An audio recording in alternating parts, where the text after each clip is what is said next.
Bonjour à tous et bienvenue dans Choc du Monde, le magazine des crises de la prospective internationale de TVL. La situation reste incertaine et tendue entre Washington et Téhéran, mais hier, une porte s'est entrouverte.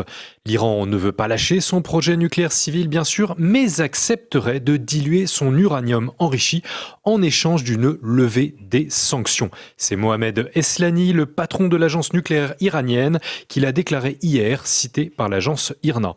Pourtant, dimanche encore, après les négociations d'Oman, le chef de la diplomatie iranienne refusait toute concession à Washington.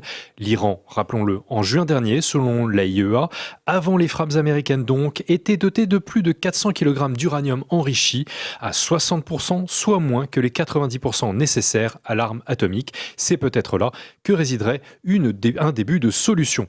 Donald Trump, par contre, rappelons-le, est maximaliste. Il veut suspendre le programme iranien d'enrichissement de l'uranium, mais aussi réduire le programme balistique iranien qui, rappelons-le aussi, est en mesure de riposter contre l'allié israélien de Washington.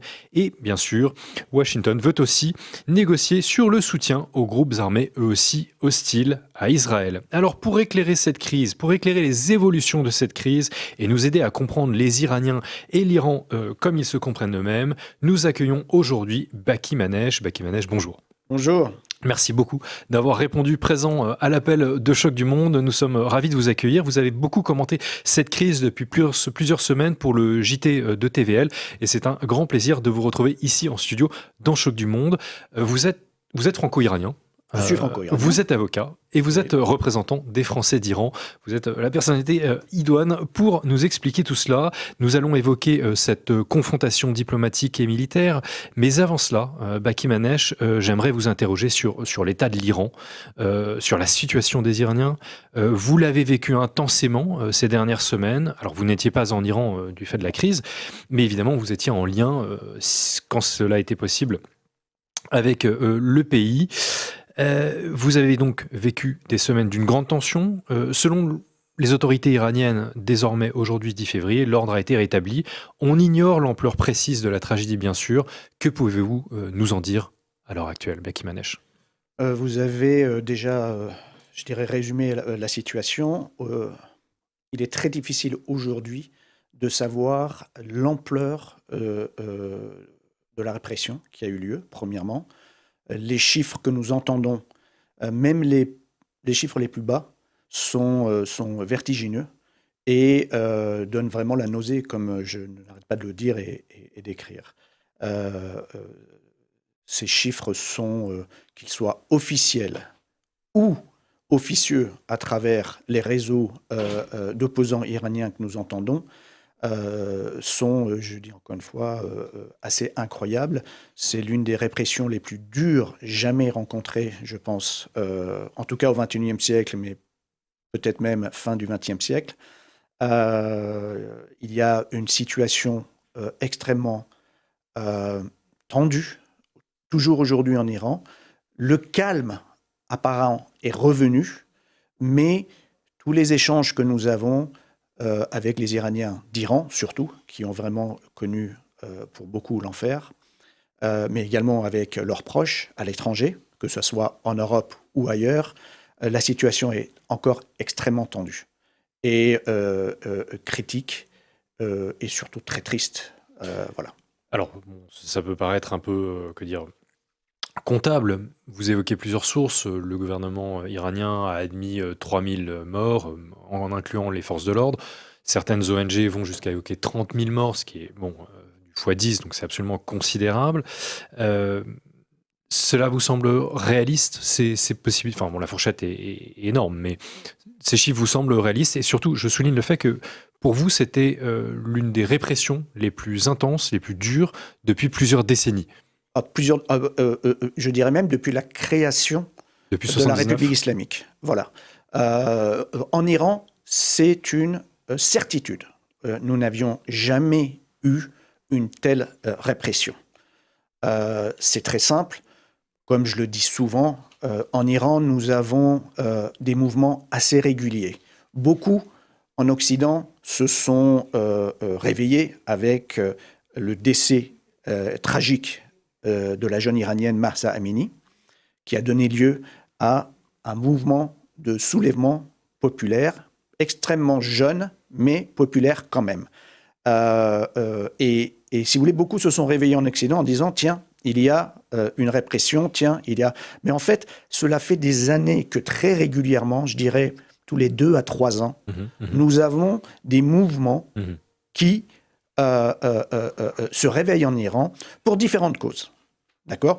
Essentiellement. C'est cyclique, mais les causes sont différentes. C'est cyclique. Là, c'était économique. Écoutez, c'est surtout économique, mais avec Mahsa Amini, ce n'était pas économique. Là, c'était vraiment quelque chose que la jeunesse a rejeté, c'est-à-dire voir une jeune femme mourir pour un voile mal porté. D'accord ? Ça a été un moment très tendu, très tragique déjà. Beaucoup de mouvements se sont rassemblés à ce moment-là, surtout en Occident, des mouvements d'opposition. Et je dirais que cela a cristallisé déjà une première fois un moment assez tragique des mouvements je dirais de critique du régime. D'accord ?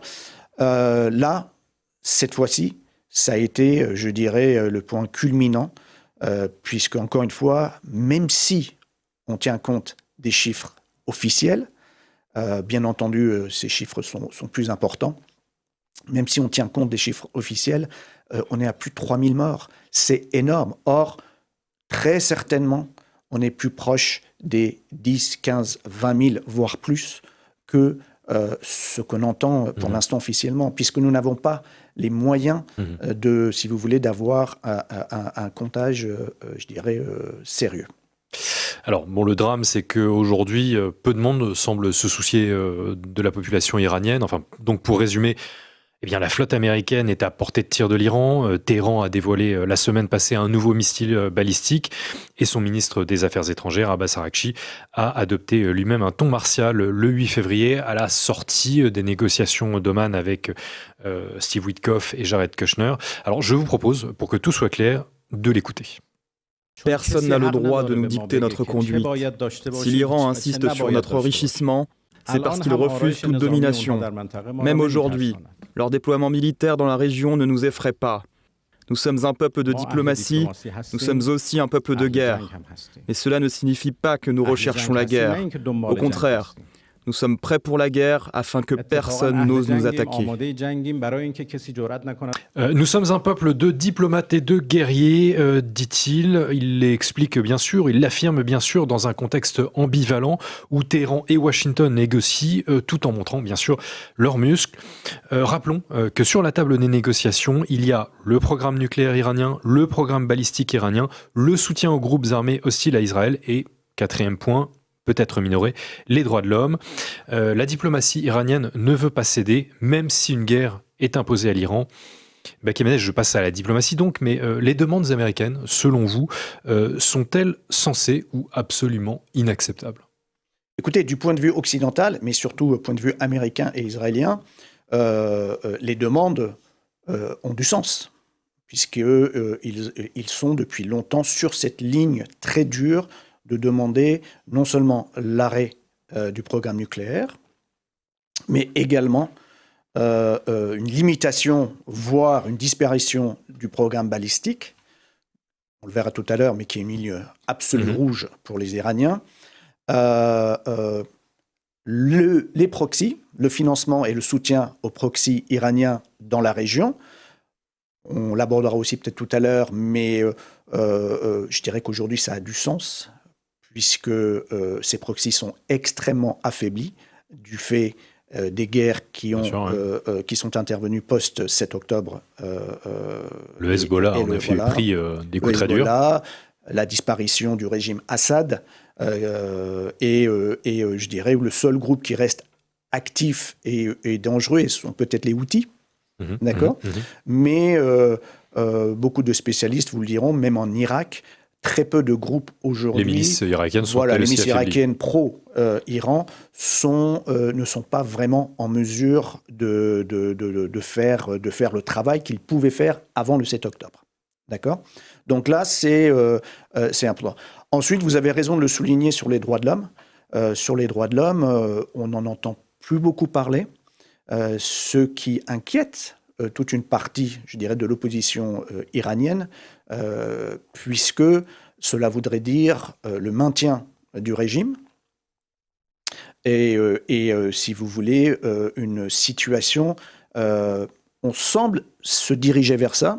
Donald Trump semble se diriger vers ça. En tout cas, ses actes le prouvent. C'est que pour l'instant, il n'est pas décidé à obtenir un changement de régime. Peut-être a-t-il compris que c'était une cause perdue, ou en tout cas une cause qui générerait du chaos dans le pays. Je pense... Il s'est engagé vis-à-vis de sa population, enfin vis-à-vis de son électorat, disons plutôt, de refuser les guerres longues, les bourbiers dans la région.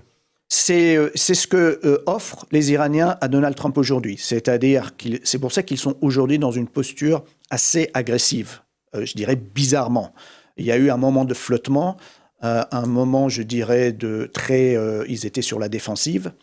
Et depuis, vous l'avez souligné au départ, depuis quelques jours, la diplomatie iranienne revient avec une position très offensive.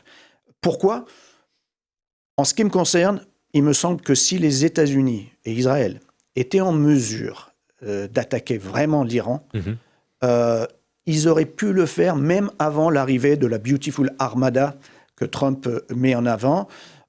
Cette armada est là aujourd'hui, renforce la position américaine, il n'y a pas de doute, mais je pense que on peut parler de fébrilité à cet instant des États-Unis d'attaquer l'Iran a renforcé la position un petit peu plus dure aujourd'hui du ministre Araghchi et du régime iranien.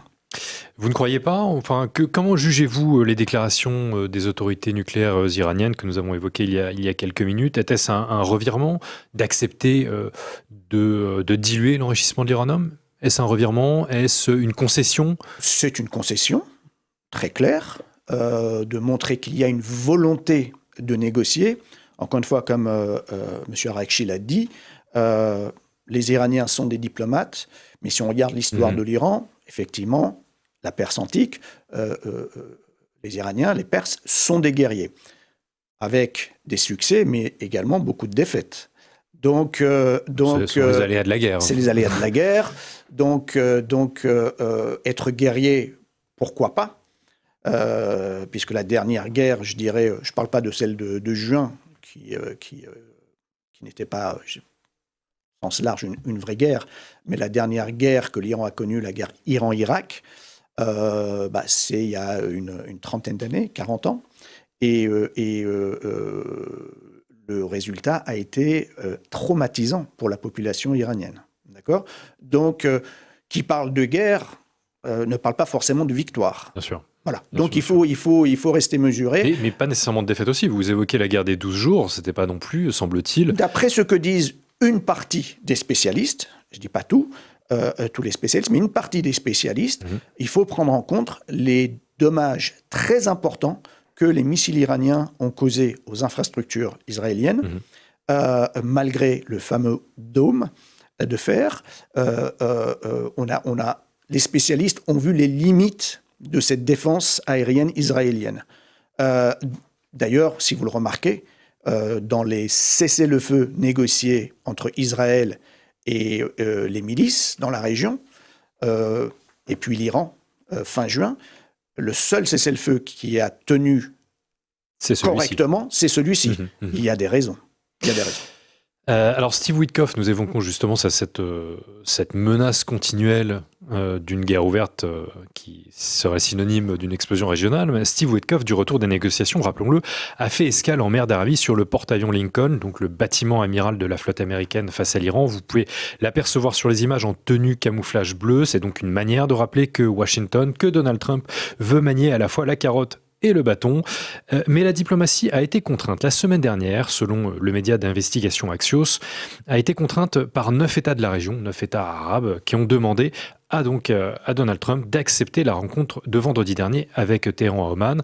Ça, c'est, je crois, me semble-t-il, fondamental. Les Émirats, l'Arabie Saoudite avaient déjà refusé plus tôt au mois de janvier leur espace aérien aux troupes américaines. Et puis, vous l'avez aussi évoqué, Baki Manesh, aux États-Unis, il y a la pression du mouvement MAGA qui ne veut pas d'un énième bourbier. Baki Manesh, à votre avis, Donald Trump peut-il en fait se lancer dans un conflit, même court, avec l'Iran ? Là est le piège véritable. Est-ce qu'on peut parler d'une guerre courte ? Je ne suis pas persuadé. En tout cas, le message qu'ont donné les Iraniens dès le départ, c'est qu'il va y avoir des représailles très fortes. D'accord ? Donc, l'Iran se place dans une situation où vous attaquez, peu ou beaucoup, peu importe, on réplique. Et on réplique très durement. On tape les bases américaines dans tous les pays voisins, d'accord ? Et on tape Israël, et on tape justement cette armada que Trump a fait venir.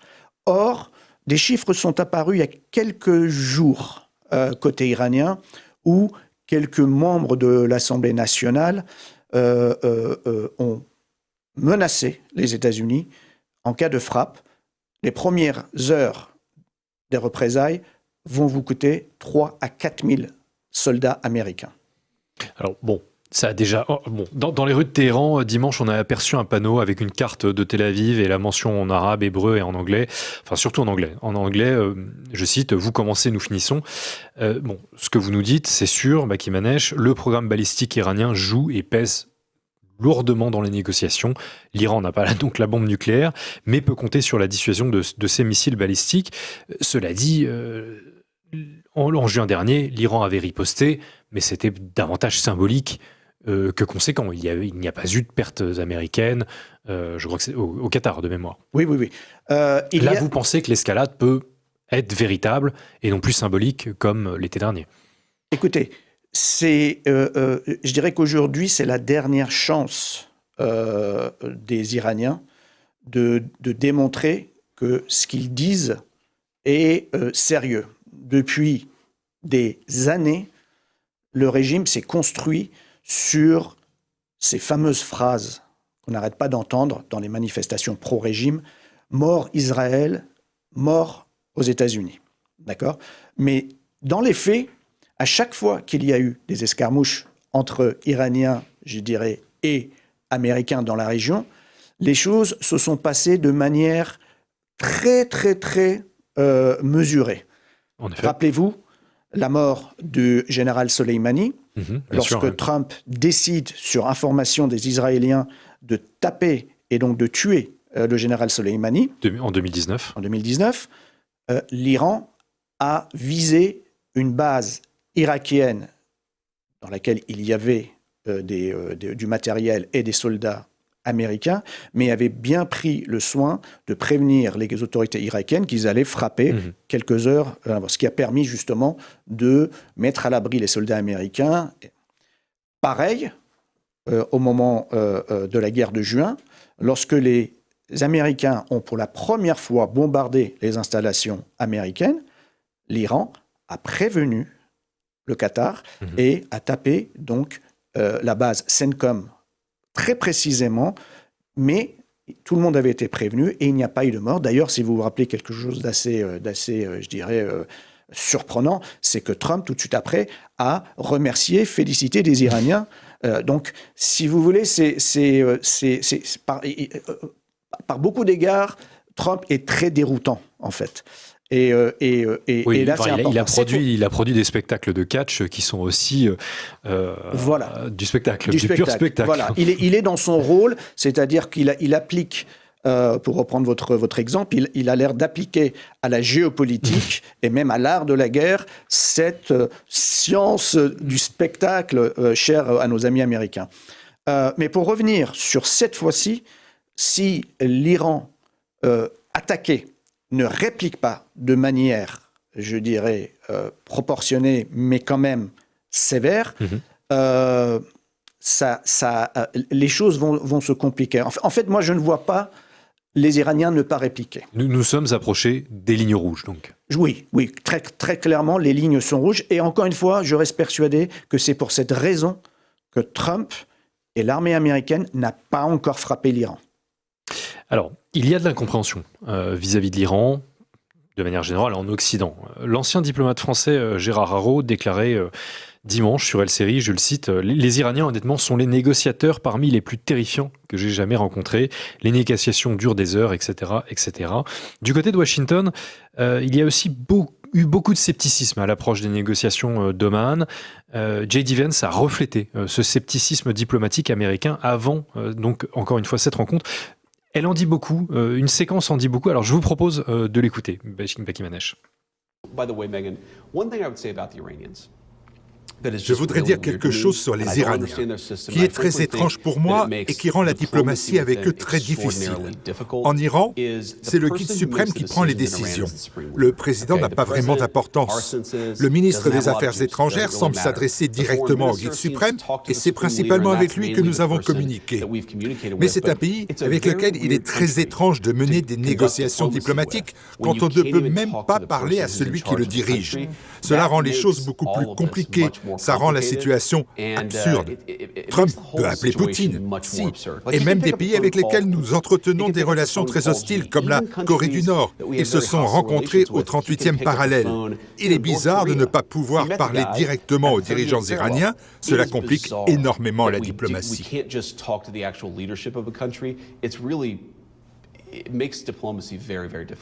Alors, Becky Manesh, comment devrions-nous qualifier en fait la diplomatie iranienne ? Est-elle terrifiante, comme l'évoque Gérard Haraud, ou bizarre et aberrante, comme le dit J.D. Vance, à votre avis ? Pour avoir écouté la déclaration de M. Haraud, qui est un diplomate lui-même hors pair, la manière dont c'est reporté là, pas terrifiant dans le sens terrifiant, dans le sens, je dirais, dangereux et épouvantable, terrifiant dans le sens où vous le voyez, pas qu'en diplomatie, dans les affaires également, les Iraniens sont très durs à la négociation, d'accord ?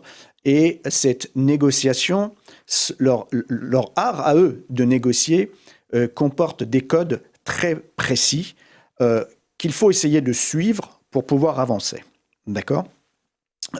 Donc, oui, comme le dit M. Haraud, les diplomates iraniens, lors de tous les régimes, que ce soit à l'époque du Shah d'Iran, que ce soit aujourd'hui avec le régime de la République islamique, les diplomates iraniens ont vraiment ce sens de la négociation, je dirais, en eux.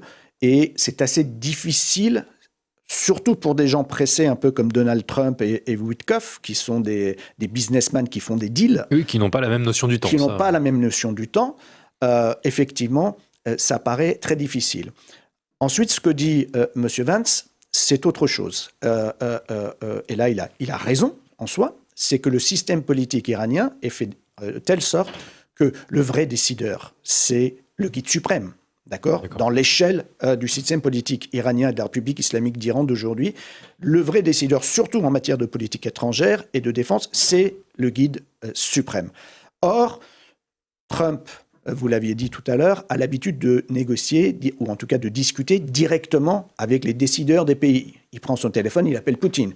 Il va rencontrer Kim Jong-un. Voilà, il va rencontrer le leader chinois. Pareil en Europe et ailleurs, en Syrie. Il rencontre l'ancien terroriste, qui aujourd'hui est le président de la Syrie.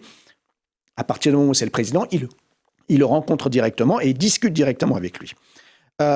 Donc, de ce point de vue-là, c'est vrai. Mais ce système a fonctionné. C'est-à-dire que M. Vance doit aussi regarder l'histoire des discussions et des négociations avec l'Iran. Ce système a fonctionné en 2015. Il y a 10 ans. Il y a 10 ans, le JCPOA, comme on dit, a été en effet ficelé. C'était le même guide qui était à la tête du système de la République islamique d'Iran. Et les Américains, les Européens, les Russes, les Chinois sont arrivés à un accord avec les Iraniens. Donc, ce système peut fonctionner. Il n'est pas forcément handicapant dans le cadre d'une négociation. Mais, très clairement, vous avez un guide suprême qui est un chef religieux, mais également dans le système politique iranien, un chef politique.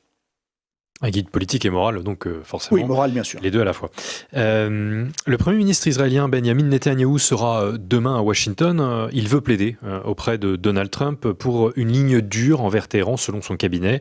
Donc il exige que les missiles balistiques iraniens et les groupes armés soient inclus dans toute la négociation, ce que refuse bien sûr pour l'instant Téhéran. En même temps, on sait qu'Israël, après des révélations du New York Times, du Wall Street Journal au mois de janvier, craint la riposte iranienne. À votre avis, que demande Benjamin Netanyahou ? De frapper, de ne pas frapper, d'attendre, de frapper vite ? Quelle est la position d'Israël ? Quelle est l'influence d'Israël vis-à-vis de Donald Trump ? L'influence d'Israël, pas seulement sur le dossier iranien, mais sur beaucoup de dossiers, est assez important en général aux États-Unis, et en particulier sur ce président-là, Donald Trump, qui, par beaucoup de déclarations et beaucoup d'actes, a montré sa proximité, son amitié avec le gouvernement israélien, mais surtout le gouvernement de Netanyahou. Je dirais qu'il suit d'assez près les revendications et les demandes de Netanyahou. D'ailleurs, je ne sais pas combien, ça fait déjà en un an, un peu plus d'un an, c'est la 3e ou 4e visite de Netanyahou à la Maison-Blanche. Je crois que c'est le seul chef d'État qui a ses entrées quasi permanentes et au Sénat américain et à la Maison-Blanche.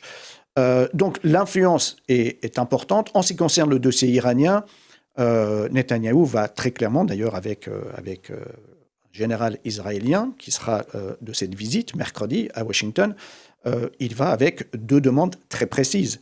C'est, si vous voulez négocier, mais avec des points très durs, une position maximaliste que les Iraniens n'accepteront pas. D'accord ? Ils l'ont déclaré depuis 48 heures. C'est ça ou on est prêt à la guerre. D'accord ? Donc, Netanyahou vient avec des demandes maximalistes pour une négociation, mais il sait que ces demandes ne seront jamais acceptées. Donc, il prépare également l'attaque américaine et il pousse pour ça parce qu'il a vu qu'en juin, il ne peut pas faire face aux missiles iraniens. Il peut attaquer, il peut avoir une domination aérienne, mais ça s'arrête là. D'accord ? Pour renverser un régime. Aujourd'hui, c'est le but de Netanyahou, très clairement. Pour vous, c'est le renversement, c'est le changement de régime. Lui, autant on peut voir dans la position de Trump encore des hésitations, mais la position de Netanyahou, c'est sûr, c'est bombardement, et à travers le bombardement, permettre éventuellement un changement de régime.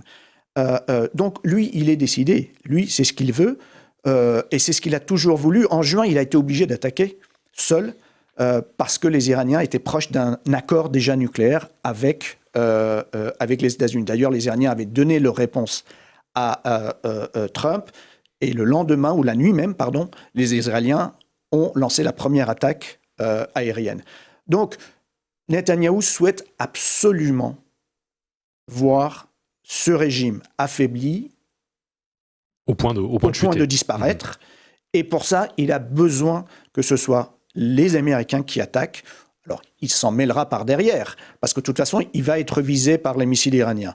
Mais dans un premier temps, il souhaite que ce soit l'Amérique. Et il l'a toujours souhaité, en fait. Et en juin, il a été vraiment obligé de faire capoter les négociations. Donc là, on va voir. Tout ça pour contraindre, en effet, à une intervention américaine. Donc il y a 2 positions diplomatiques, mais la position est tellement maximaliste qu'il sait que les Iraniens n'accepteront pas. Et donc, il ira aussi pour négocier l'option militaire de manière détaillée et précise. Alors, bon, selon le Times of Israel, citant des diplomates arabes il y a 48 heures, l'Arabie Saoudite, le Qatar, l'Égypte, les Émirats, Oman et le Pakistan pressent activement les États-Unis et l'Iran de conclure un pacte de non-agression. Bon, on a l'impression quand même que les pays arabes ont davantage le sens des réalités, en tout cas le sens de la paix dans l'immédiat.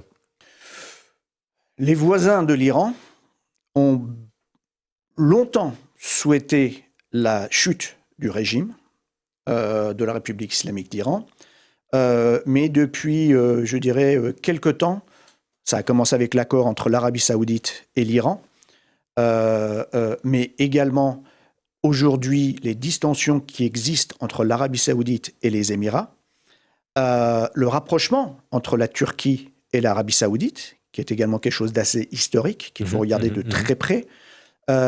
Tout cela fait qu'aujourd'hui, beaucoup d'États du Golfe Persique ne souhaitent pas forcément, premièrement, une guerre régionale, ça c'est une certitude, puisque ça serait une catastrophe d'un point de vue économique, mais également, beaucoup ne souhaitent pas finalement la chute du régime, parce que certains parlent de potentiel chaos. Je ne pense pas que ce soit ça qu'ils craignent. Ce qu'ils craignent, c'est de voir qu'un peuple, un grand peuple, à côté de chez eux, peut renverser un régime. D'accord. L'exemple, la jurisprudence qui provoquerait et la jurisprudence qui pourrait, voilà, moi je ne suis pas forcément, même si je vis la plupart du temps là-bas, je ne suis pas forcément un spécialiste de la politique intérieure des pays du Golfe, des pays arabes du Golfe Persique, mais une chose est sûre, beaucoup se disent que, et d'un point de vue économique, et d'un point de vue militaire, mais également d'un point de vue social,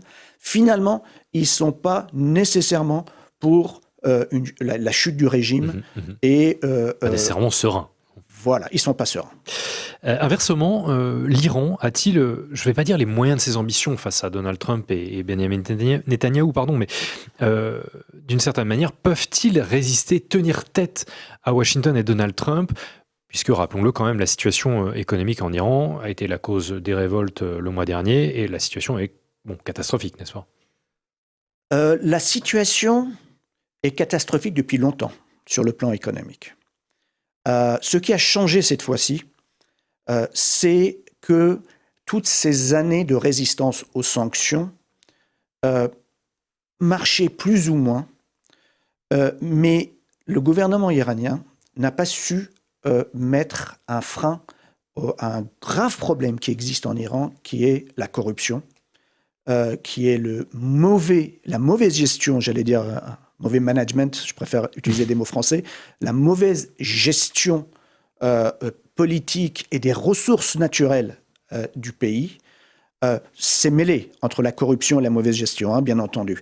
Ce qui fait qu'aujourd'hui, l'Iran, qui avait fait de sa politique qu'elle appelait l'économie de résistance, a fait quelque chose qui aujourd'hui ne fonctionne plus. Cette économie de résistance ne fonctionne plus. Depuis très longtemps.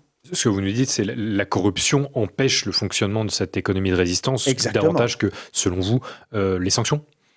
Les sanctions ont joué leur rôle. De cause, mais et pendant des années, l'Iran a su tenir, il faut le dire, puisque l'Iran s'est industrialisé. C'est incroyable de voir quand vous allez en Iran, pas seulement à Téhéran, pas seulement la capitale, mais dans les 7-8 grandes villes iraniennes, c'est industrialisé, c'est très avancé. D'accord. Mais le problème, c'est que ils ont su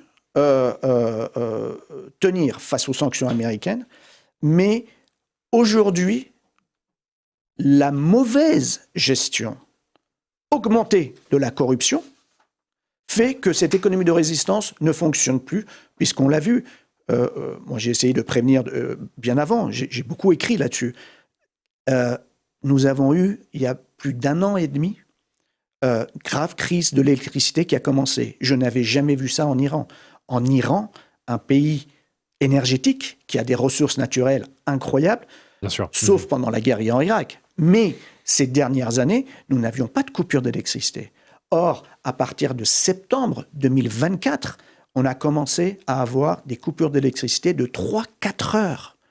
Et donc, l'industrie que vous évoquez ne peut plus fonctionner sans électricité. Les usines étaient plus touchées que les habitations, puisque les habitations, 3-4 heures, et se remettaient. Bon, les bureaux, imaginez-vous... On peut ne pas repasser pendant 3 heures ses vêtements, mais par contre, faire fonctionner des machines, c'est un peu plus... Voilà. Construire des drones Shahed, c'est un peu plus compliqué. Voilà, les drones, mais... Eux, ils arrivaient encore à avoir de l'électricité. D'où vous voyez cette histoire de corruption, des choses comme ça. Là, je vous parle des usines, des industriels lambda, qui n'arrivaient plus à faire tourner. Vous rajoutez à ça la crise de l'eau, qui a eu l'été dernier. La sécheresse qui a frappé l'Iran. La sécheresse qui a frappé l'Iran et qui a mis au grand jour la mauvaise gestion des ressources liées à l'eau.